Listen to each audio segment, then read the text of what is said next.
Recorded at the Southwest Conference on Botanical Medicine in April of 2016. For more information on our conferences, lecture notes, and recordings, visit our website, botanicalmedicine.org.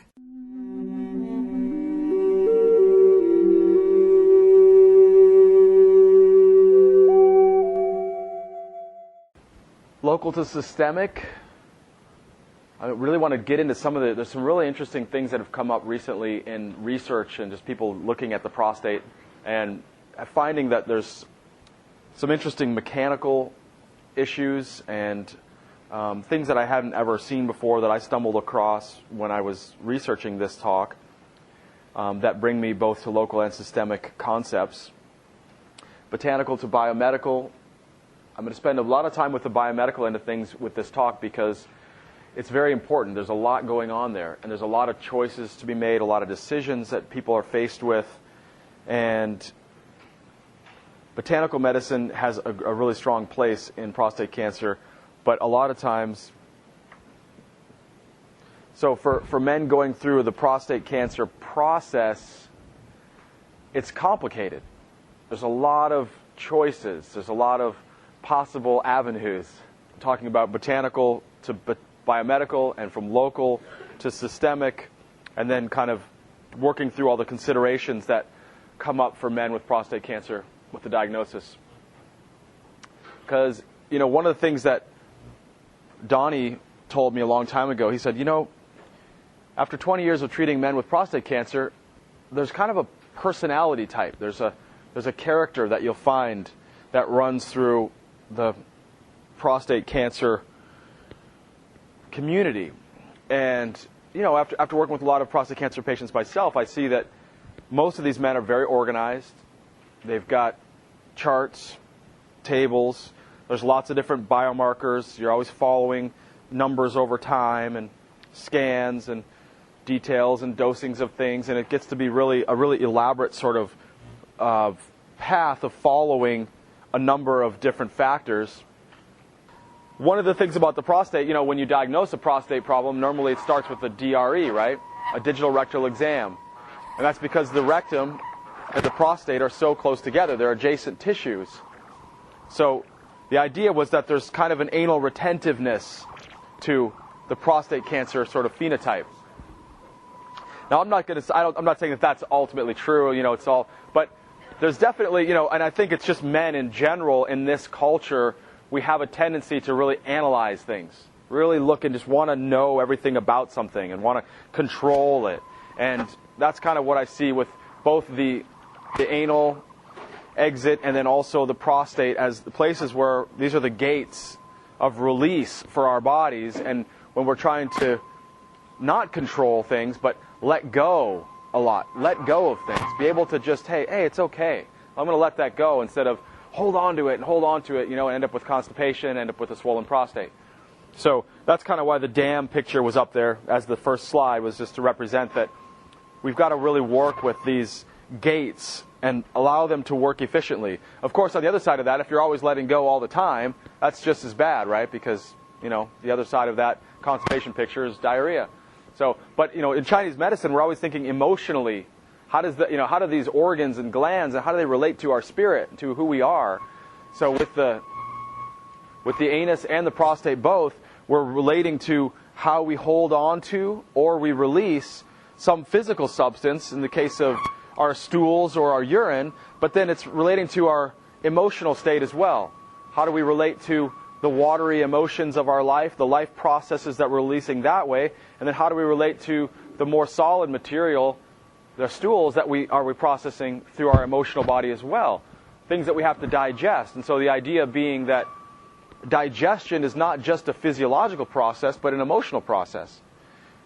Digesting and metabolizing the life experience, having a fight with your partner. How do you metabolize that? Your mom dies. How do you metabolize that? How do you bring that through your body?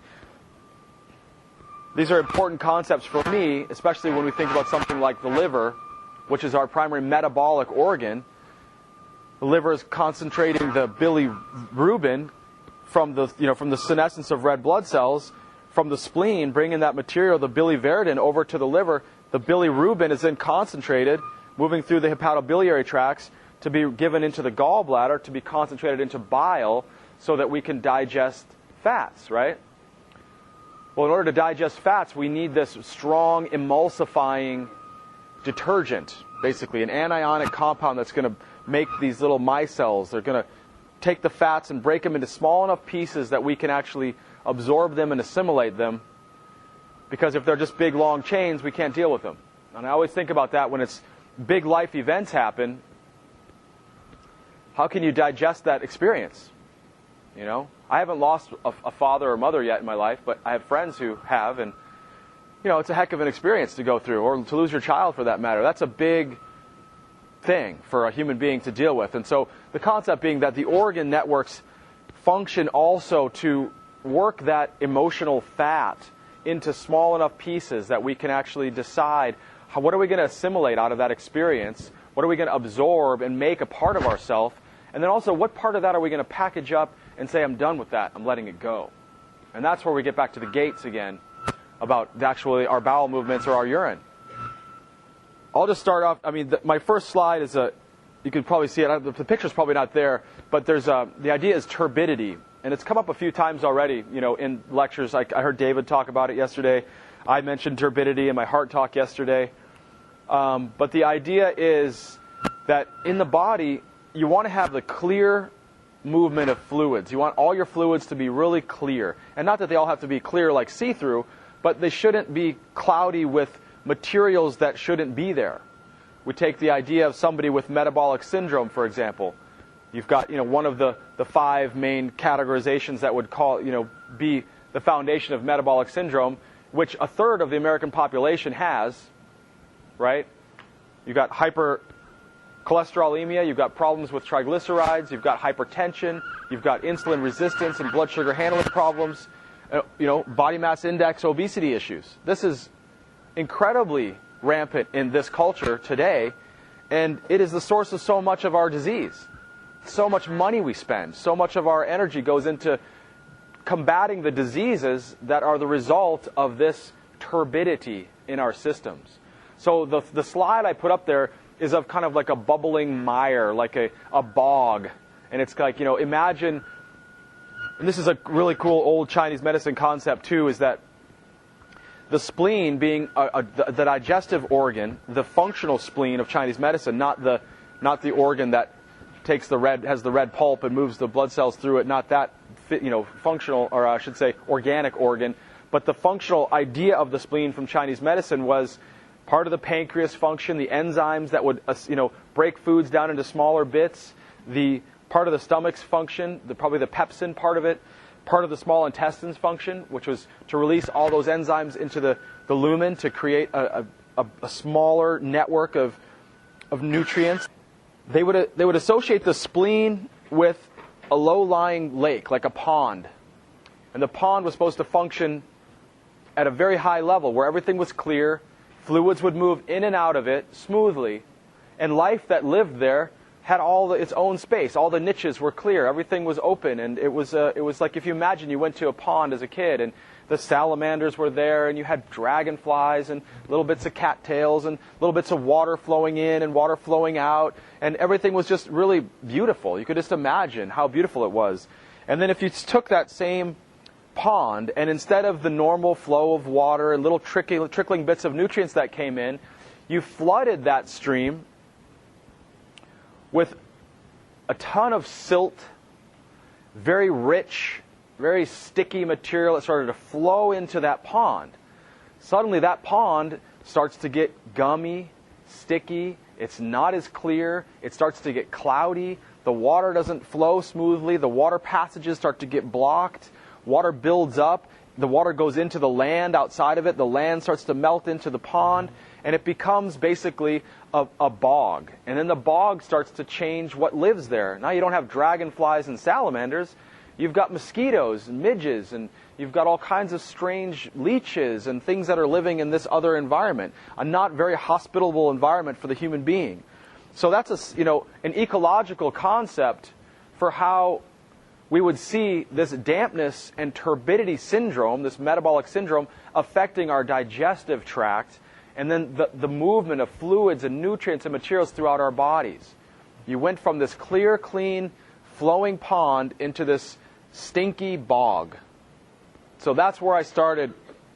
I don't have the slide up there yet, but that's the turbidity slide. And then in my slide that has the idea of metabolic syndrome, which would be the kind of analogous Western concept, there's a piece of cake there on that picture. And so sugar, nice timing, sugar is the problem. That's the sticky goo. That's the rich, silty material that flowed into the pond and made it so nutrient rich. And imagine that the sweet flavor is nourishing. It's incredibly rich and nourishing.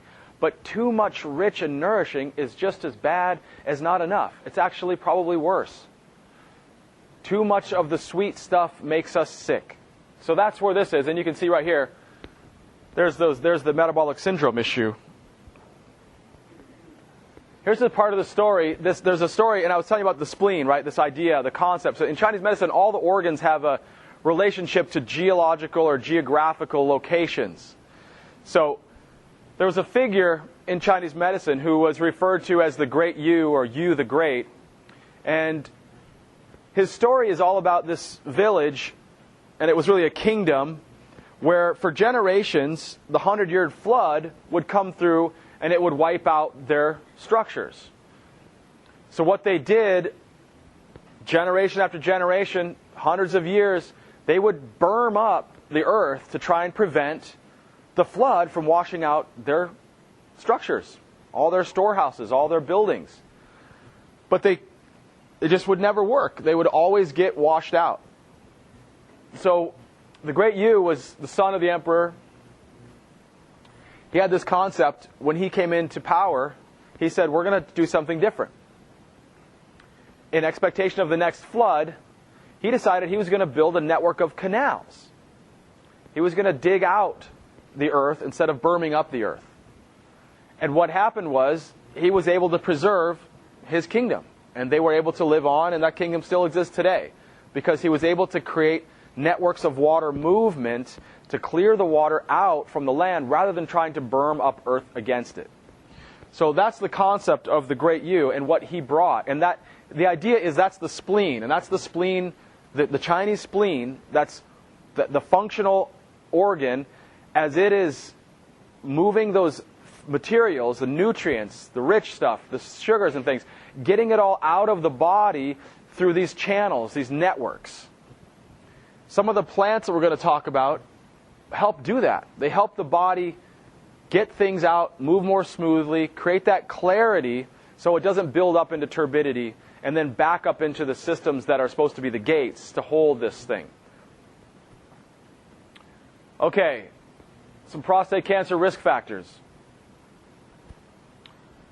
You guys know this guy. We got obesity, diabetes, family history of prostate cancer. There is a genetic link.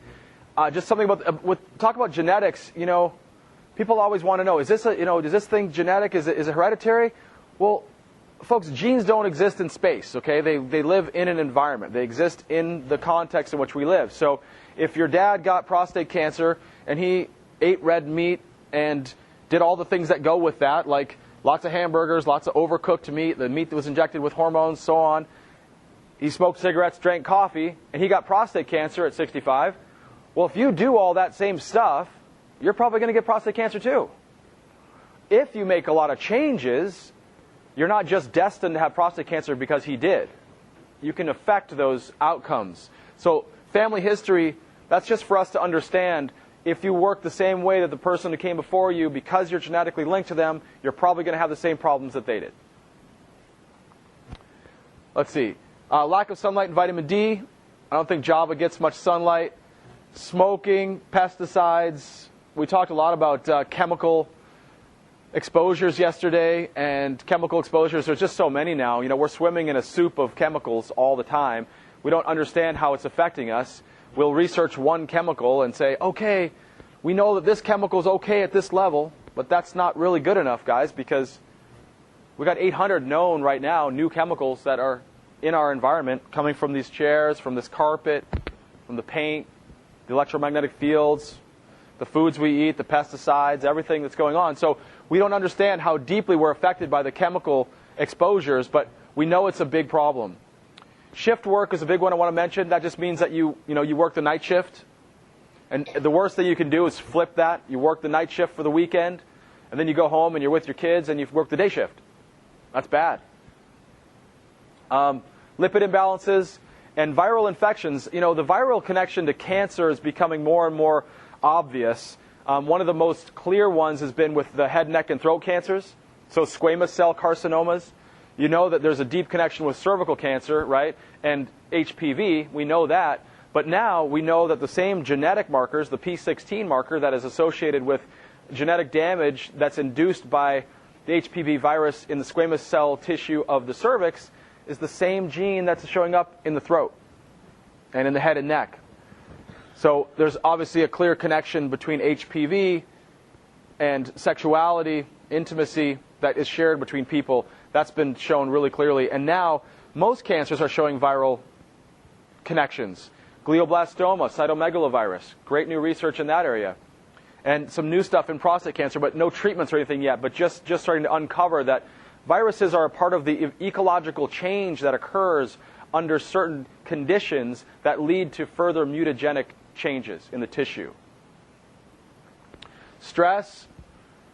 We talked a lot about beta-adrenergic upregulation yesterday. That's basically just your heart rate getting going faster. You're excited about something. It's fight or flight. You're upset about something. And all day long, we are getting upset about little things. Driving, school, kids, you name it. It's a constant process of us getting excited about things. And we want to try and calm that down. That's where the meditative practices come in. Immune dysregulation, endocrine disharmony. These are things that come from stress. It's a catabolic process. And even the stress of like running 8 marathons in a year. That's really stressful. Even though you're a badass. You ran 8 marathons. It doesn't mean that you got stronger because of it. It's actually really hard on you. It's a catabolic process to run 26 miles. So you got to be careful with this stuff.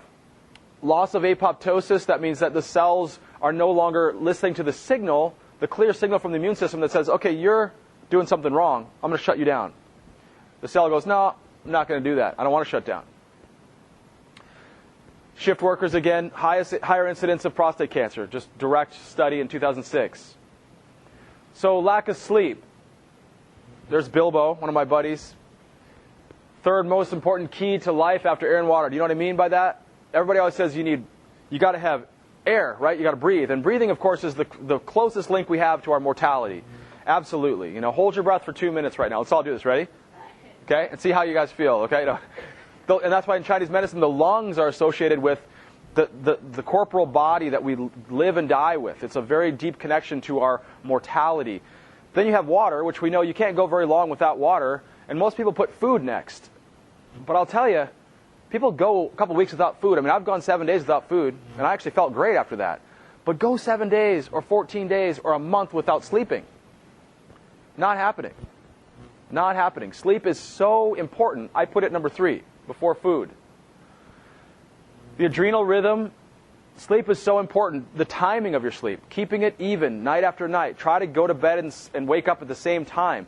Don't vary it by 3 to 5 hours. That's the key. That's the stress that the body has to adapt to. The body doesn't know what's happening. If you give the body a preset time, you go to bed, you wake up, you eat, you go to the bathroom, the body's like already prepared. Everything is so much easier. It's hard when you're constantly switching it. Less oxygen, hypoxia, and that's HIF1 is hypoxia-inducible factors.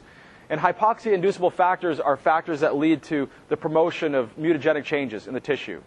Hypoxia is a big, one of the tenets of cancer on the whole. And it's something that we want to definitely keep an eye on, is keeping our tissues oxygenated. And a lot of the plants that we use, a lot of the therapies we have, help to oxygenate our tissues. So let's talk about testosterone in the prostate, because all of us think about that, right? You think, well, prostate cancer, testosterone, right? That's just an obvious connection. So hypogonadism is, people with a low testosterone level. Basically, just not as much functioning of the testicles to make enough testosterone to make you feel like you have that we would call the kidney yang energy at a strong point, to where a man's function, both in the realm of reproductive health and in just full body anabolic activity, is lessened. It's traditionally been known that testosterone is contraindicated with prostate cancer or BPH. The perceived risks are high, but these risks may be exaggerated. What's interesting is that as we look deeper into this issue of testosterone and prostate cancer, we find that there's really no evidence that testosterone promotes prostate cancer. Does that seem odd?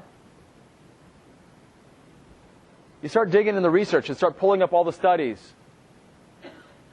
You start following that low levels of free testosterone were significantly linked with an increased risk of developing more aggressive disease. Low levels of testosterone are associated with more aggressive prostate cancer. Patients with lower serum testosterone had higher risk of prostate cancer than patients with high serum testosterone. Increased percentage of prostate cancer biopsies.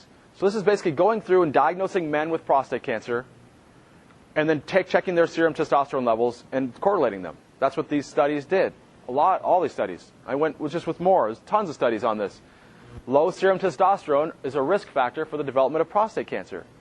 Well, if testosterone was the problem, right, 18-year-old men would have the highest rates of prostate cancer. Right? They don't. They don't get prostate cancer. So it's not just testosterone that's the problem. The aggressiveness of prostate cancer is correlated with low testosterone.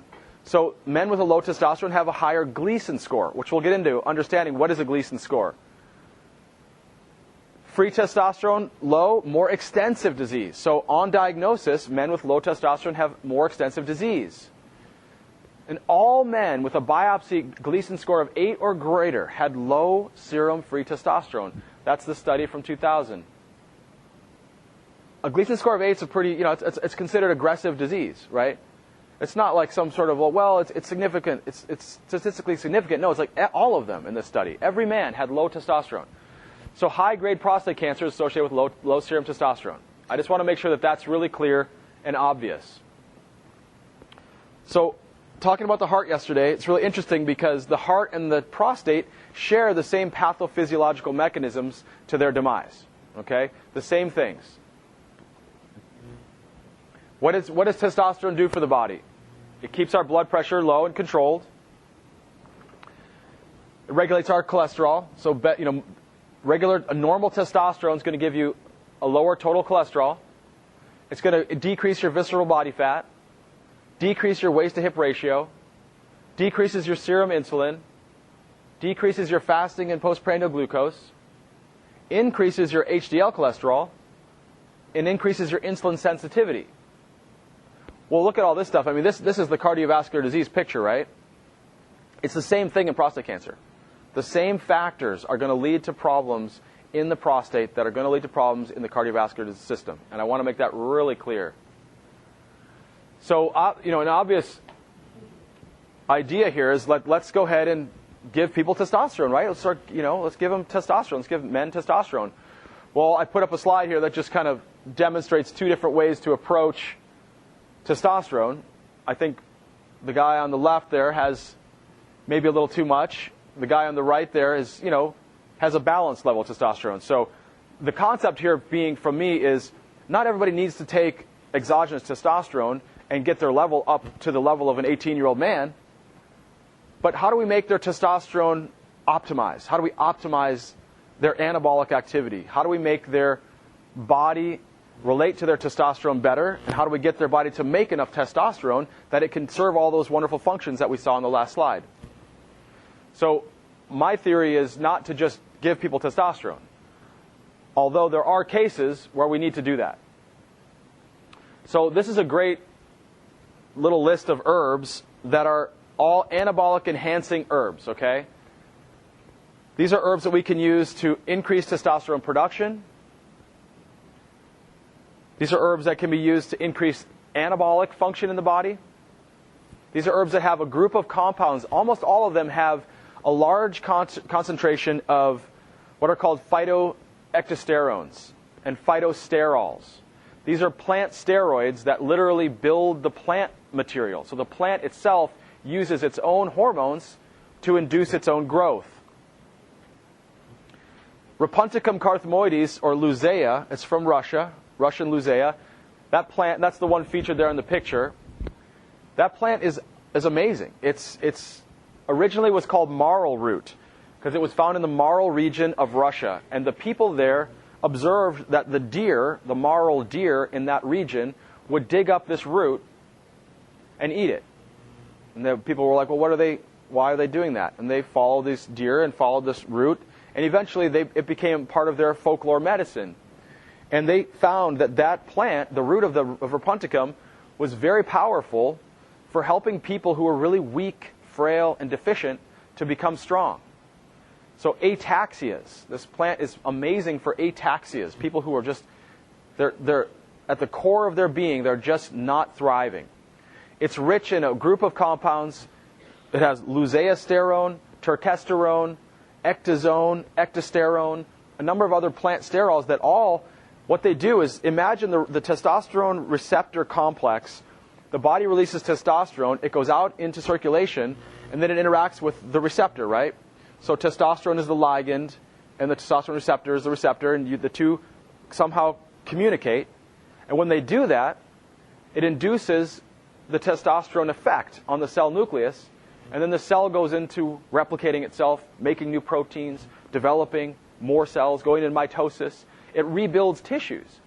So these compounds from these plants go and they have an affinity for the receptors, and they'll actually help those receptors to act and send a signal to the nucleus. It won't be as strong of a signal as your endogenous testosterone, but it'll be a powerful signal nonetheless. So when a person who's deficient in testosterone, you can induce a testosterone-like effect in the cells. Imagine your heart. The heart needs testosterone. You've got to rebuild heart muscle. You've got to remodel that muscle all the time.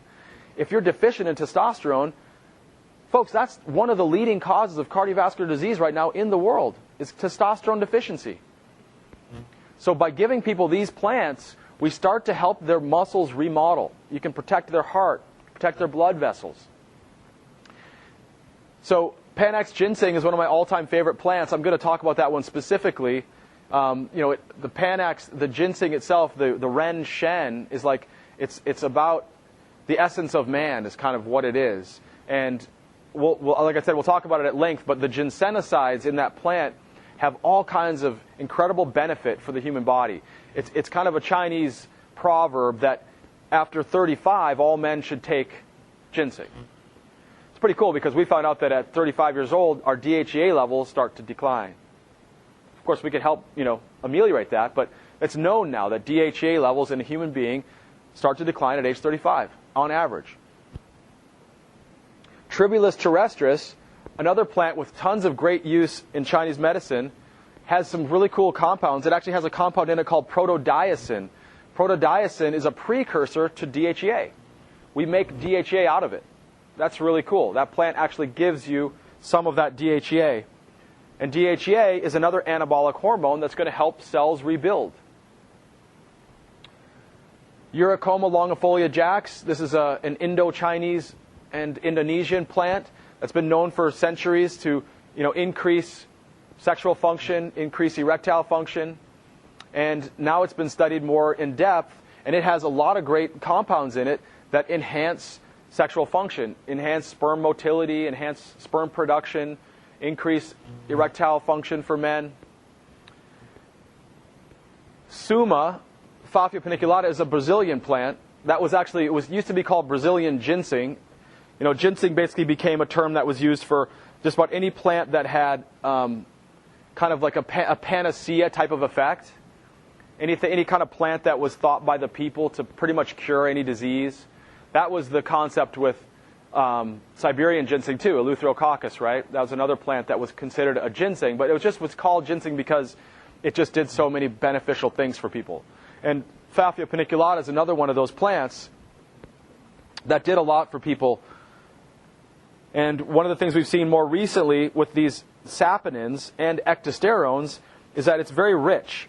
It actually has a 2.5% ectosterone content and has a really strong effect on that testosterone-like anabolic effect on the tissues. We've got epimedium here. That's the yin-yang huo, or the horny goatweed. That's another one. A lot of these plants were studied too. They gave the plants to rats, and the male rats would have more mounting. They would mount the females more. They would literally be more sexually active when they took these plants. And you might be thinking, and this is the thing, is that for years people always say, urologists would say, well, geez, you can't give people these plants because they induce the testosterone-like effect. And testosterone is associated with prostate cancer. Well, is it? I just showed you guys, all the studies say it's not. We have a fear around these plants in prostate cancer. And I want to make sure we understand that these are good plants in prostate cancer, especially for preventing prostate cancer. Pantocrine, deer antler, like David was talking about, there's a lot of inhumane harvesting. You can find farms that do humane harvesting of the deer antler. It's when the deer have velvet on, they're young deer, and they cut the antler near the skull and they extract the material there. It's very rich. That's more rich in hormone. It's all kinds of steroids and animal compounds that are just rich, like in the horns. That's something to use. We in Chinese medicine, it's a kidney yang herb. It's very hot and it's very specific when we use it. Mumi is the Russian shilajit. That's the stuff that bubbles out up in the rocks, up in the mountains. It's like a black tar that's come up from the compressed vegetation and whatever fossils and things that have been under earth for a long period of time and then get moved up through springs and such, and people have been digging it up. And it has incredible properties, like just really nourishing, very anabolic properties. It's rich in something called fulvic acids and humic acids, and then it's got just a bunch of compounds that have all kinds of minerals, trace minerals in it that we don't even know what they are exactly, but a really phenomenal material that's gained a lot of popularity in recent years with people doing bodybuilding and people who just want to stay healthy and strong. It will strengthen the body. And then we've got royal jelly. And royal jelly, this is what keeps the queen producing offspring every day, all day. I just put a list of some of the things that royal jelly has been shown to do: immunomodulating, anti-fatigue, hypolipidemic, neurological enhancement, antibacterial, anti-inflammatory, anti-proliferative, anti-cancer, anti-hypertensive, liver regenerative, cell protective, radiation protective, cancer inhibiting, kidney protective from chemotherapy, promoting fertility, protective against fertility, damaging effects of chemotherapy, hormone modulating. It's an incredible substance, and it's kind of like the milk. It's like the milk of the bees. Like the bees lactate it to give it to the queen. They make it as like this gift to the queen, and she eats it, and she becomes super healthy, super big, and just can make babies all day long. So a really interesting and useful substance for us. So 2 reproductive changes that are primary in prostate cancer. 2 enzymes. You guys familiar with these? 5-alpha reductase. Some people know about that enzyme. And aromatase. Yeah, some people know. So 5-alpha reductase is the enzyme that converts testosterone into dihydrotestosterone. Okay, that happens primarily in the prostate gland. And aromatase is an enzyme that's made by adipocytes, fat cells, that converts testosterone into estrogen. So as the body's making testosterone from the Leydig cells in the testes in men and from the adrenal glands in women, that testosterone is going into circulation and it's becoming other things.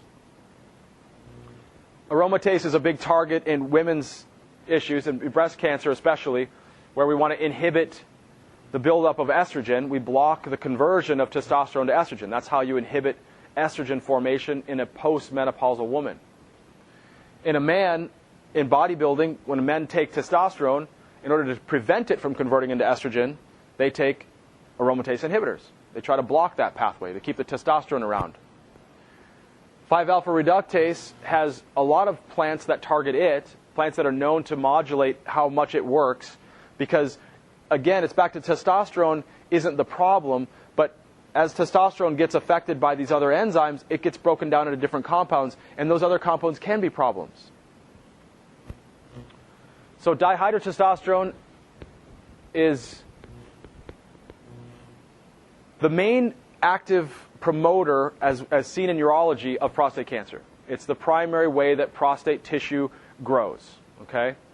So once free testosterone leaves the testicles, it goes into circulation. Some of it is bound, some of it is left unbound as free testosterone. It circulates around, gets into the prostate.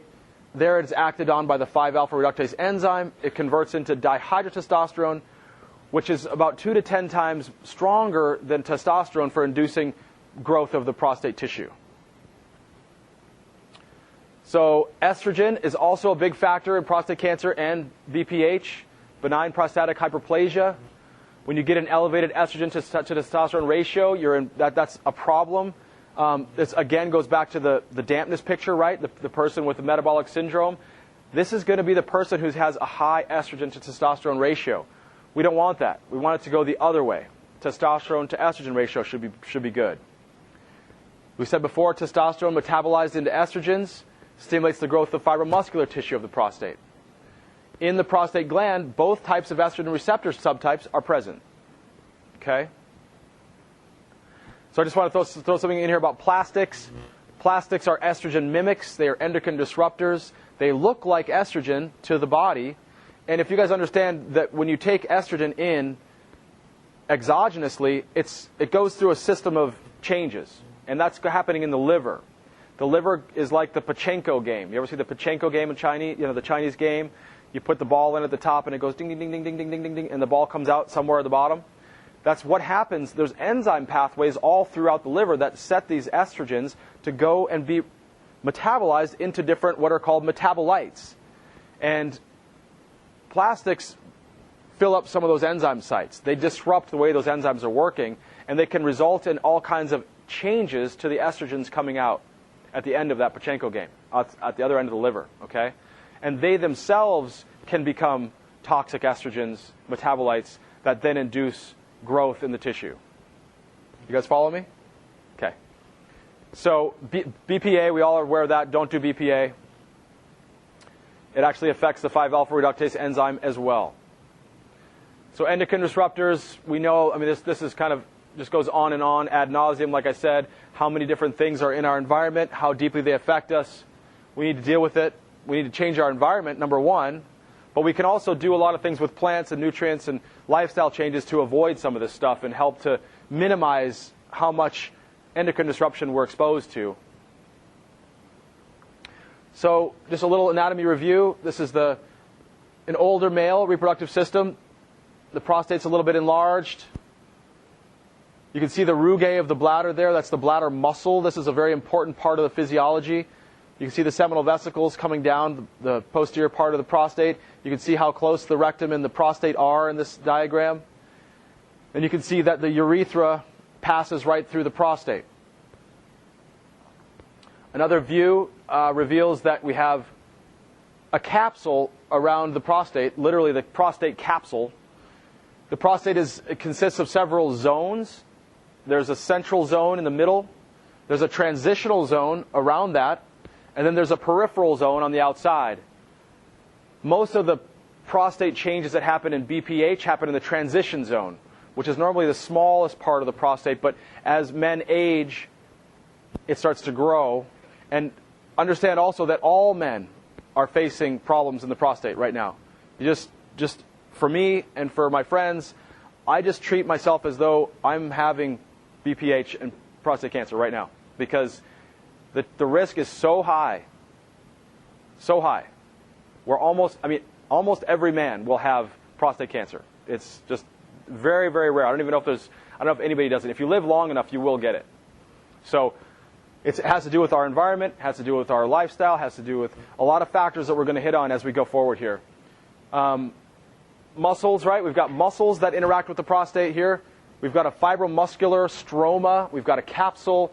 We've got these different zones. We've got the seminal vesicles and the ejaculatory ducts in the middle.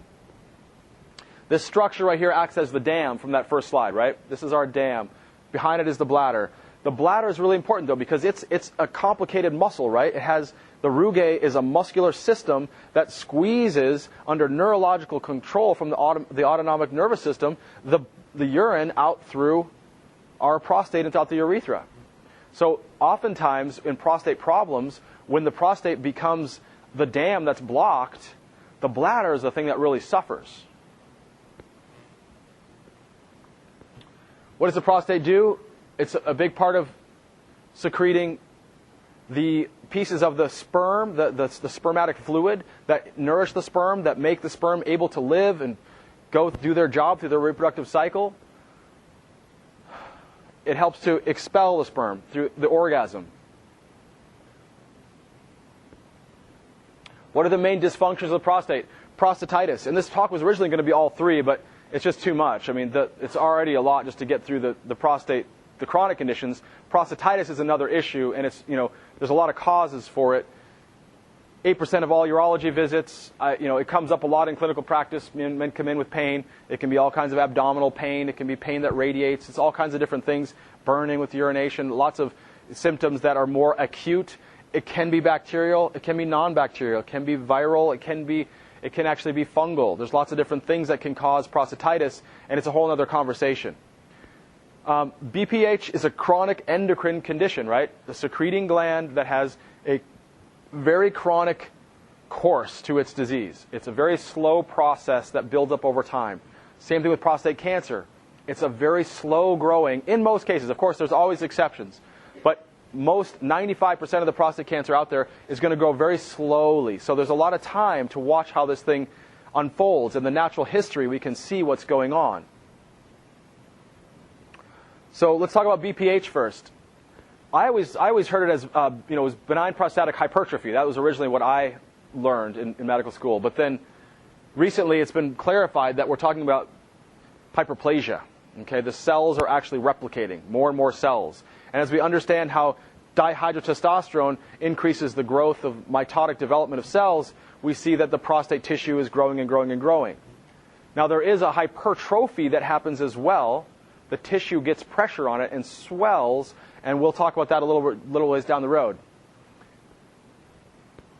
So the enlarged prostate has two different main components to it, a static component and a dynamic component. The static component is the fact that as that prostate is swollen, it becomes a space-occupying problem, where it's pressing on the material. Then the dynamic component is that the muscular stroma actually gets spastic. The muscles actually go into contraction under the influences that are occurring, causing the prostate to go into hyperplasia, and you have now muscle spasticity. So we can address both of those problems with therapies, trying to address the swollen prostate and also trying to address the muscle spasms. LUTS is kind of a common urological term, lower urinary tract syndrome or symptoms. And then urinary obstruction is the main issue. And when you find this thing in clinical practice, people will come in, men will come in and they'll be like, yeah, I don't know, I don't know, my stomach feels weird. I've got this sort of something right here, a mass or something. And you'll feel it, and you're like, I don't know what that is. That's interesting. Why don't we get you an ultrasound? So send them down to the center, get an ultrasound done, come back, and it's, oh, it's the bladder. Oh, really? Yeah, it's the bladder. The bladder actually is about 3 times as big as it normally should be. A bladder should hold about 16 ounces of water. I've seen men with 48 ounces of water in their bladder, of urine. At that point, the stretch on the bladder, the neurological impact, the muscular impact is huge. Even though you drain that out, and the man's like, God, my urine's just really hard. I never feel like I get a full urination. I never quite feel complete. But don't realize just how deeply and how long this is going on to have that kind of a swollen bladder. And it happens to all different degrees. But I've seen some really severe cases. Normally, a Foley catheter is put in to try and, something there quickly that can drain the fluid out so you relieve the back pressure. Because the worry is, not only did you just damage the muscular aspect of the bladder, and the neurological aspect of the bladder, but you also now have put strain back up the ureters, up into the kidneys. And the renal system starts to suffer. So the main thing is like hydronephrosis, which then leads to renal atrophy. And if you've seen pictures of this stuff, it's just really not good. It's the kidneys are literally just falling apart. They're just degrading, and they're turning gray and just breaking down. So it's just not a good thing to let this go on. And it's weird because some men will have huge bladder and no kidney problems. Other men will have a relatively smaller bladder and they'll have kidney problems. So it's very individual. So what do we do for benign prostatic hypertrophy? The first line of defense in the urological office is tamsulosin, Flomax. This is an alpha-1 adrenergic receptor inhibitor. We talked about beta blockers yesterday, blocking the beta adrenergic receptors. This is blocking the alpha receptors. Alpha receptors are going to be associated with muscle spasm. This is like that dynamic component of the prostate problem. So you can relax the musculature, and a lot of men will get relief from Flomax. It doesn't fix the problem, but it inhibits this signaling, this constant adrenergic signaling. And adrenergic, I mean stimulating, catecholamine-induced, stress kind of upregulated response. You can inhibit that. 5-alpha reductase inhibitors. These are two drugs I'm going to talk about at length down the road. This is Avodart and Proscar. These drugs very specifically target the isoenzymes of the 5-alpha reductase enzyme. So they block that enzyme from occurring so that it can't change your testosterone into dihydrotestosterone. It's a really cool idea. And it's really where a lot of our plants are going to do a lot of work. A lot of things that we're going to see as our therapies are going to work on that level, modulating the way that occurs. These things, though, when you do use them, the response with like a tamsulosin, the Flomax is pretty quick. It's pretty, you can find out in a couple days if it's working. But the other drugs, the 5-alpha reductase inhibitors, they can take 4 to 6 months before you start seeing effects. So if men come in and say, oh, it's not working, it's not because it's not working, it's because you need to give it some time. Catheters and stents. Catheters, of course, there's different types. The Foley catheter is the main one. You go into the hospital, go into the urology office. It's a catheter that's firm. It's slid in through the urethra, and it has a bag that's attached to the leg. And as the urine comes out, you're constantly having to empty the bag, but it creates a flow of urine. It's kind of an interesting thing because it can be real damaging for a lot of men. Actually, the recovery from a Foley catheter, if it's in there for any length of time, can lead to a lot of problems. I've seen men have a really hard time getting urinary function back. A lot of times there's bleeding associated with it, and the tissue is already friable and damaged, so when you slide a hard object in there, it has some damaging effects on the tissue. So the Foley catheters are not my favorite thing. It's just kind of standard of care. There are nowadays these little handheld catheters. They're a personal device. They come with a little lubrication. It's like a little bag. You open it up. It's got a long catheter. Open it up. The man can just insert it. It slides in really easily and allows the urine to flow that way. And you can just get them, and men can get them. Medicare covers it. Get them in boxes. It's a great way to go, especially if somebody has that really swollen bladder. And imagine their prostate's been growing for 20 years, and it's real swollen, and their muscles are real spastic. Their bladder is really stretched. Well, we're not going to get flow if we just, we're not going to be able to open that up and get flow. We're going to have to rebuild the spleen energy, the muscular energy of the bladder. We've got to get the neurological system connected again. We've got to get that prostate shrunken down. So over that period, while you're doing all of that, these individual catheters can be really helpful for men, just so you can go throughout the day and be urinating. And I often have men go through and measure over time. Okay, so when you feel the urge to urinate, you go, can you have some urination before the cath? How much is that? Keep an eye on it. And then once you cath, how much comes out? Because when we found your BPH and realized it was a problem, you had 48 ounces of urine in your bladder. Let's say we did treatment for 5 months. Now you cath and there's 16 ounces in there. Well, that's great. You had a signal, you urinated 3 ounces, and then you cathed another 16 ounces. Great. And then over time, a year down the road, a couple years down the road, and this takes time, you'll see that the person urinates 6 ounces or 8 ounces the first time. And then when they cath, there's only 6 or 8 ounces left. Man, we're making a great improvement. And the person can actually go on, and if they're out working in the yard or something, and they need to go to the bathroom on their piece of land, they can go ahead and have a urination right there, and then, keep things going until they need to cath a little later. The number of cathings goes down as well as we treat these people over time. TURP is the transurethral resectioning of the prostate. TURP is sort of the gold standard, has been for a long time for benign prostatic hypertrophy. I'm going to talk about this a little bit more because it's such an interesting avenue of sort of masculine. It's a male approach. All of these are very male. The HOLEP is the holmium laser. It's a cutting laser. It cuts the prostate tissue. The green laser is a vaporizing laser that vaporizes the tissue. The microwave ablation is a microwave that literally ablates the tissue and just fries it. Thermotherapy just heats up the tissue till it dies. HIFU is high intensity ultrasound that sends waves through the prostate tissue to kill the tissue and break it down.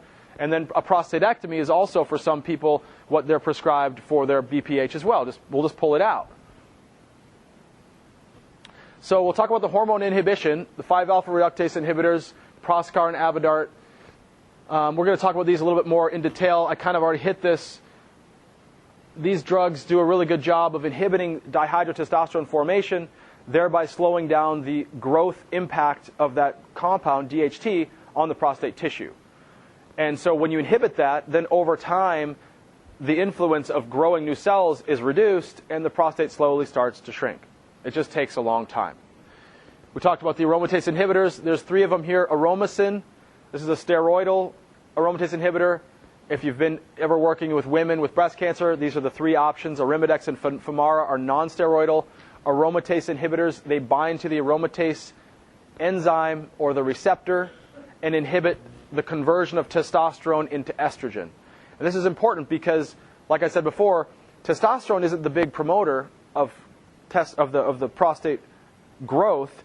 It's estrogen, which induces growth in the muscular and fibromatous material, and then it's also the DHT that causes growth in the gland cells of the prostate. So here's the TURP laid out a little bit more. That's a TURP device right there. That is literally inserted straight into the penis, and the back of it is a visual. It's like a little eyepiece, so it goes straight through, and the urologist holds it and goes through, and then using the trigger, he spins this, which is basically a piece of sharp wire that's in a loop, and that loop goes into the center of the prostate and then spins and twirls around like this and just basically just rips the tissue apart. It's basically like a roto-rooter for the prostate. And that's the kind of the thing that most men with severe BPH, that's what they're given. That's what they recommended to do. Some of the problems here, obviously bleeding. I mean, that's very common. People need blood transfusions.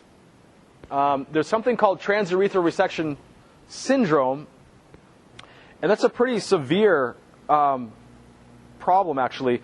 So during the process of irrigating the bladder, the urologist has to use different compounds. Sometimes it's glycine, sometimes it's other things mixed in water, but they irrigate the bladder to clear out the material as they're grinding it up, and then sometimes that material gets reabsorbed into the body and causes men serious problems. They go into ICU. It's hard to diagnose too because these men are going through the surgical procedure, and it comes to the point where it's hard to find out what's really going on with these guys. But they get dizzy, they lose consciousness, they start to they get a lot of mental confusion happening, and that's when they know that this TURP syndrome is happening. Obviously, long catheterization, like I said before, if you're wearing a Foley catheter for any length of time, that can be really hard on the system. It creates a lot of spasticity and resultant problems that don't go away.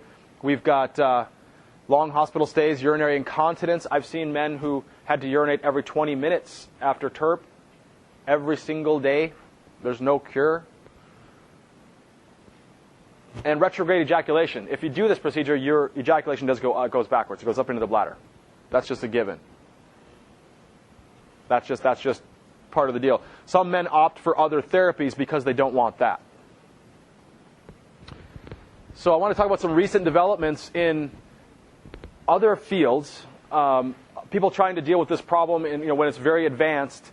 Urology has developed some other avenues: the prostatic artery embolization, the Uro-Lift, and the Goren Method. And the Goren I want to spend a little time with because this is like one of those things that I stumbled on. It's really fascinating and something that I think is really, we'll find out how it plays out, but we'll talk about it because it's important.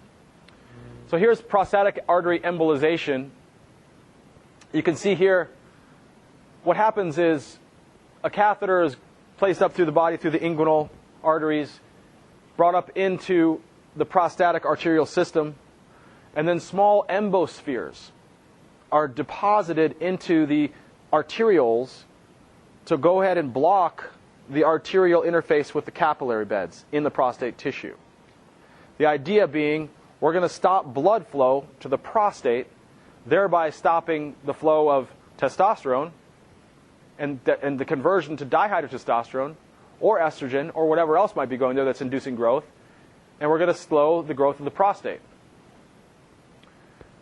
There is some positive result with this therapy, according to the research that's coming out right now.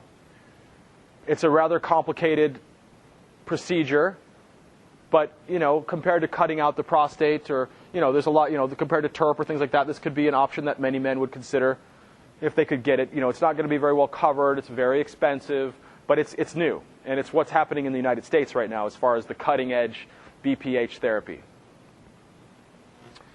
Uro-Lift, this is literally a stent that's put in and it's strapped. This is how they insert this. That's the Uro-Lift device that's put into the prostate, and it's moving the material aside. They strap these two metal straps, and there's actually two on each side when it's done, and it basically just pulls the prostate aside and works like a physical stent to allow the passage of urine. This is another interesting one.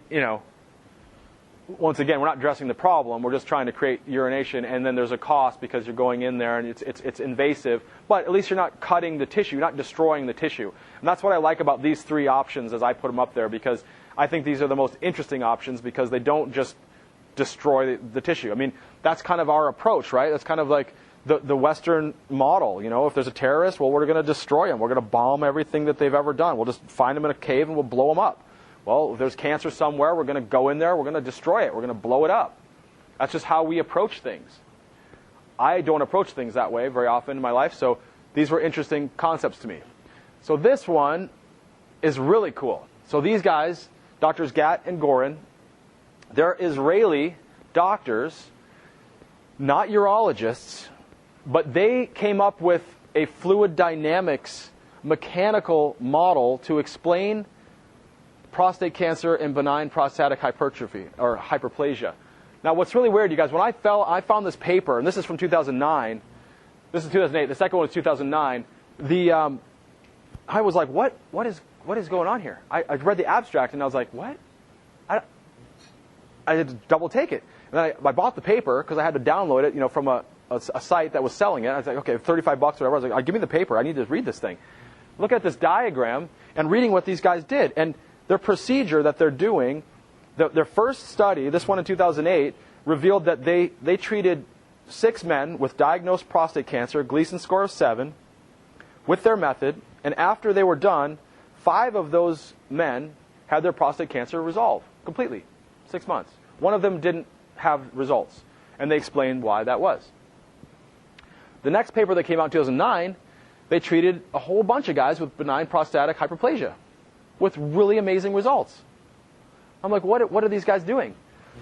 What they discovered is that, look here, if you can see, this is the prostate, this is the testicle, and this is the venous drainage system, okay?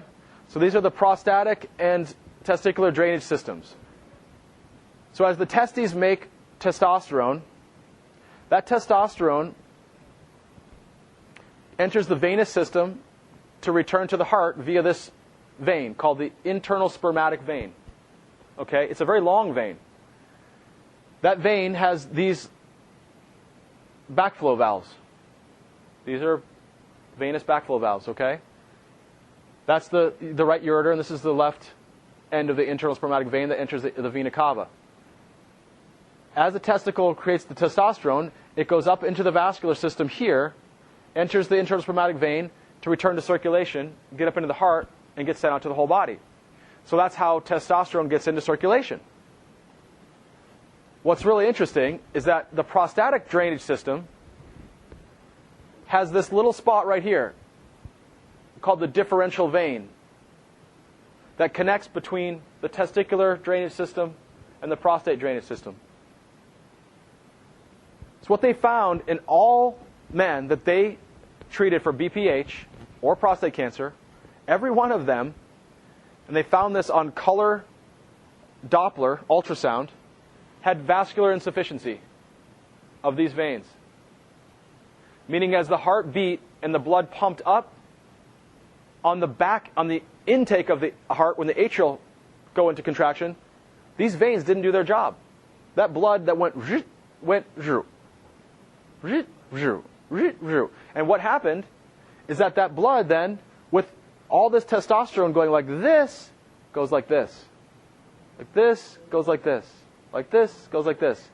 So they measured the concentration of testosterone in the prostate gland in these men, and they said it was 130 times the free testosterone found in normal tissue in the body. So I was looking at this like, what the god? This can't be possible. What are you talking about? I spent all this time with antioxidants and fixing the heart and like all this stuff. And what do you? So they also, which is really interesting, is that so quadrupeds, right, animals that are on 4 legs, don't have this problem. They did the research. They don't have this problem. Men, and they also connected it with taller men. And they have the whole thing. They put Bernoulli's equation up here. They did all the fluid mathematics for the pressure and the. I mean, it's like beautiful. They laid it out. These guys are really smart. To make it really interesting too, because I was like, this could just be what is this? So there's an article that came out in a publication, is a U.S. publication in 2015, about July, and it said, hey, sneak preview, we caught wind of this. Benjamin Netanyahu, the prime minister of Israel, left his office, dressed as a regular guy, got in a bakery truck, had this done. This procedure. So what's the procedure? So they go in with a catheter, and they go right here. And all they do is they sclerose the one backflow vein that's right there. They heat it up so that it goes zip, and it becomes a wall. Now the testosterone-rich blood that's flowing here and sliding back down doesn't go here. It can't go that way. That's what they did. That's what they're doing. This is the Goren Clinic. So if you can imagine now, I'm wondering, so, well, why the heck don't we all know about this? Why aren't we doing this? Like, let's just get this going on. I'm ready. I'm going to send my patients. I got tons of guys. I'm like, oh, wait a minute. Okay, wait. Urology, prostatectomy, robotic arms, radiology, radiological equipment, schools of urology, schools of radiology. Okay, wait, we're talking about how many billions and billions of dollars every year spent treating prostate cancer the way we treat it right now. Billions, you guys. Every urologist who buys a $5 million robotic arm, how do you pay for that? You sell prostate surgery. And you bought it. So I don't know if we're going to see this come to light against the powers that hold the wealth, but I'm totally fascinated by this whole thing. So chronic venous insufficiency. Approximately 1/3 of men and women aged 18 to 64 years had trunk varices. So these are venous varices, right? And, you see esophageal varices, you see telangiectasia, spider veins. We see problems now with the internal spermatic vein. There's all kinds of problems with the venous system under pressure. And of course, imagine also, what are the other factors? Well, oxidative damage, endothelial lining damage, inflammation, things that lead to a breakdown of the structure and the shape of the vascular system make those valves not fit right. They don't work well. When they're hardened by calcium, they don't flap and open real nice and easy. They get stuck. When the tissue is hard, it doesn't flex. The valves don't fit right anymore. So we can still do a lot to help people with this. And so I've started adding in botanicals to help me deal with this, because I'm like, well, look, 18 to 64 years, these people all had trunk varices. Well, this is going to be a problem for us. So lifestyle changes, other factors might be contributing to an alteration in the epidemiology of venous disease. Hippocrates diagnosed this condition back in the early AD years. He would actually bandage people, like wrap them around to hold their blood vessels together. Really cool to see how far back that goes. How do we treat this stuff? These are 4 of the top herbs that I have for vascular astringent tonics that help to strengthen the blood vessels, strengthen the backflow valves. help to make them work better. Of course, you got to deal with the whole person. You've got to deal with the, what's going on in the blood so that the endothelium looks good and it works like a functioning elastic material so that all these systems can work well together. Interesting, too, talking about the cardiovascular connection with prostate stuff, right? Like I started at the beginning of the talk. It's so interwoven. So my theory, and I confirmed this, of course, by finding the right research, prolonged sitting was associated with higher mortality from all causes, as well as increased incidence of cancer, cardiovascular disease, type 2 diabetes, even among people who exercise regularly, according to a meta-analysis published in the January 20th issue, the Annals of Internal Medicine. That's last year. There was a study that came out in 2014 that also showed that sitting for 6 to 8 hours a day is a bigger risk factor for your mortality and morbidity than smoking. That was big news as we're all sitting in our chairs. But imagine now, you're sitting and you were talking about this vein right here and blood flow. It's just, we're not designed for that. So I think more than just us being upright and walking, I think it's sitting. That's what's causing this backflow valve problem. So exercise, of course, so helpful. Thank you for standing up. I appreciate that. Yes. There we go. Okay, good. Whew. Should we all just stand up for a minute and just move around? No, class is almost over. Okay. In younger and older patients, increase in testosterone after exercise, increasing testosterone. Why is that so important? Remember, guys, testosterone's not bad. Actually, women need testosterone. They have to have it. They will not have healthy hearts. They will not have healthy bones. They will not have healthy neurological systems. All these things depend on testosterone, okay? And like we said before, when we get into obesity and we get into more adipose tissue, there's more aromatase enzyme turning that testosterone into estrogen, which is going to promote more obesity, going to make more fat-making machinery, and keep us in that place of low testosterone and all those risk factors that we saw. So how do we take a holistic approach? If we're not going to annihilate the tissue or vaporize the tissue or destroy the tissue, we've got to do something else. So treat the patient as an individual, address pathological factors. We've got to identify those, correct their endocrine imbalances. We hear a lot about that. Improve cellular detoxification, improve the lean body mass, get them sleeping, reduce the stress, balance adrenal function. Really just means the stress response system. Make sure that when you are going to get stressed out, because you can't avoid stress. I mean, gravity is a stress on me right now. I can't avoid it. But how do I adapt to it? I can help us adapt to it. And support the androgens. Make sure that people are rebuilding themselves. So I just want to throw up a little something on Chinese medicine, since that's a field that I was trained in for many years and use a lot in my conceptualization. Some of the patterns that go along with a BPH diagnosis, spleen qi deficiency. We talked about that in that initial kind of my excerpt on turbidity and such, right? As the tissue gets more full, flabby, full of adipose tissue, that's the qi of the spleen, the lifting energy of the digestive system, the muscular energy of the body starts to decline.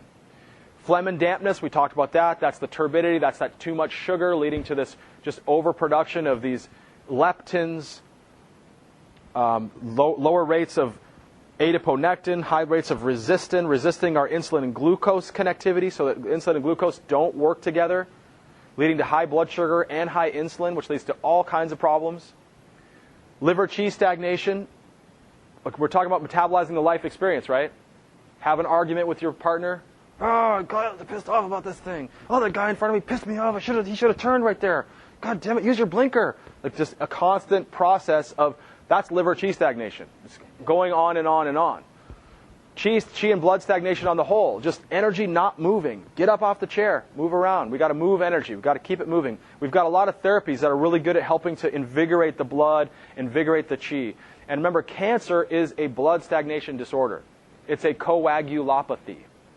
It is blood that is stuck, stagnant, less oxygen, more sugar, more ketones, more lactic acid. It's a stagnant zone. And that's been known in Chinese medicine for thousands of years. Blood stagnation. So nowadays, like I said yesterday, if a person has cancer, they're 7 to 10 times more likely to have a clot than a normal person, because there's coagulation factors in the blood that cancer makes in order to promote its own growth and survival. Kidney essence deficiency, yin and yang deficiency. The kidneys being the source. We talked about the water system. The kidneys are the king of the water system. They are the water element. They metabolize all of our urine. We have a lot of our life experience is metabolized through the renal system. Kidney essence deficiency associated with a decline in the availability of our hormones, of these things that I'm talking about, these anabolic compounds that will rebuild us. As our essence declines, we no longer have the adaptive capacity to deal with the costs of life, the simple stresses like breathing. I'm breathing right now, and every breath brings oxygen to every cell in my body, and I'm using that oxygen to burn sugar or fats in the presence of that oxygen, and I'm creating free radicals all day long, every second. And those free radicals are then rippling outward, but I'm quenching them with my quenching network, which is like the kidney essence network. And over time, that system wears out. And those free radicals start to slowly damage my tissues. And that damage compounds and builds, and eventually I age, I get weaker, I get thinner, my tissues start to sink, and I eventually end up at the end of my life. That's the concept from Chinese medicine, kidney essence. Kidney yin and yang. Yin, cooling, nourishing, soothing. Yang, active, hot, heating, warming, outward. These things can be deficient.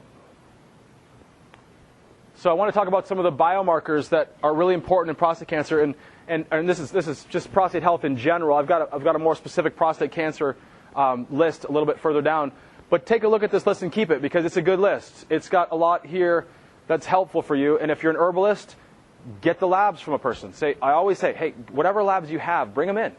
Bring in all your scans. Bring in all your pathology. I want to see all of it. It's all relevant information to me, and if I can take that and overlay it on my constitutional assessment of you, my deep questioning, my thorough look at your constitution, those two things together can give me a much better, clearer picture than just one or the other alone. So screening for the prostate, we all know everybody goes and gets their PSA done.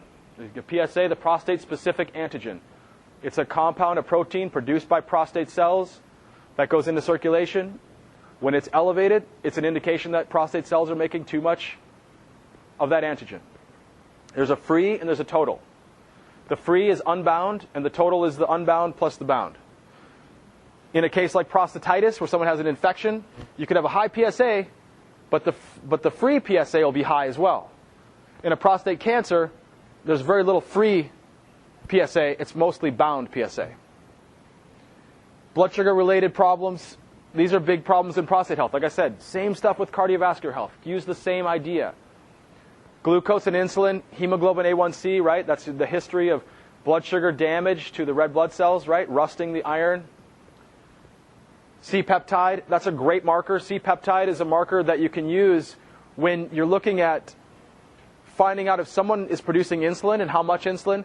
Because when insulin's produced in the pancreas, it ends up going through the liver, and the liver kind of decides how to distribute that insulin.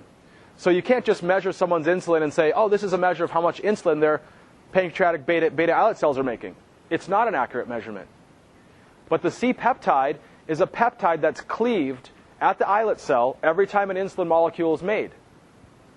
And it does not get stacked by the liver. It goes directly into circulation, and you can measure it, and it will tell you how much insulin the person's producing. It's a great one in diabetes, too, if you want to find out if a person's, they're suddenly put on insulin therapy because they've got found that they have very high blood sugars and it's not controllable. Well, if you want to correct that and help them get well, but you want to find out if their pancreas is still making insulin, measure their C-peptide. Hormonal stuff, free and total testosterone. The free is very important because it's unbound. The total is very important as well because it's how much you have. The total will give you the free plus the dihydrotestosterone. Those will be all together. And then the next marker down there, this one's sex hormone binding globulin. This binds up the sex hormones. So a lot of the testosterone will be bound to this globulin protein. And that testosterone won't be available for use, but it's still in circulation. So it's still a measure of what's going on. Sometimes this marker, we can actually try to push it up or push it down depending on the case. If we want to bind up testosterone and not have it available, we'd want to push it up. If If we want to bind up estrogens and try to keep them away from affecting tissues in an acute moment, we would want to bind them up. In other cases, if we want to get people healthy, we'd want to bring that level down, free up those hormones for people to use. Estradiol and estrone sulfate. Estrone sulfate's really cool. It's a measure of kind of like a storage reservoir of estrogen that people don't often look for. You'll see people come in on estrogen as an exogenous. They'll be taking estradiol, and they'll say, oh, the estradiol level is normal. But you look at their estrone sulfate, and it's like 3 or 4 times the range. I've seen this many times. The body will take that estradiol and convert it into another form and store it. So you have like a reservoir. That's a dangerous reservoir. It's associated with lots of problems. We don't want that. Thyroid panel, make sure the thyroid is optimized. DHEA, always look at the sulfate form if you want an accurate reading of DHEA in the blood. Cardiovascular stuff, like I said, all this inflammatory stuff is all the same stuff that we want to treat in heart disease. It's the same thing with the prostate. Methyltetrahydrofolate, homocysteine, these are very related. C-reactive protein, almost always use the highly sensitive one because it's just got a smaller range, a little more accurate. Cholesterol panel, keep those lipids good. And now we're doing the VAT panels, right? We look at the whole, what's the particle size of the cholesterol? Not just LDL, HDL, and total cholesterol, but actually look at what are the particle sizes of your low-density lipids. They're low density, but are they big ones, or are they medium ones, or are they small ones? They're high density, but are they big ones, or small ones, or medium ones?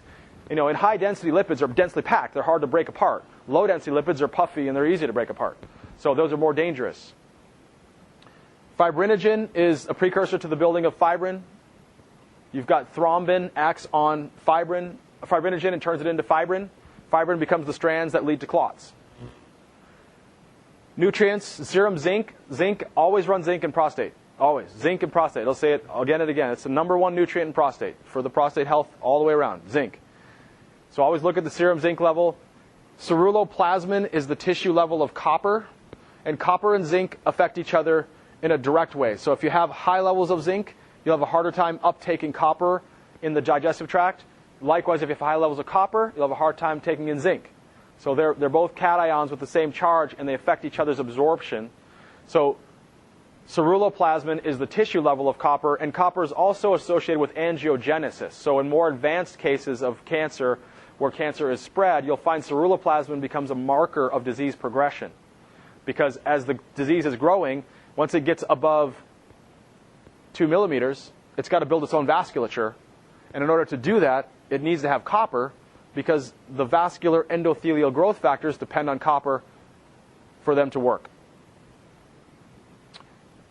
Vitamin D, I think there's just, we'll talk about this a little bit later. There's 2 forms, the 25-hydroxycholecalciferol and the 1,25-dihydroxycholecalciferol. Both those forms are important to test. This is the active form, the 125, and this is the storage form. And there's a conversion that happens, and we want to see what's happening with that conversion. How are we doing? You guys ready for a break?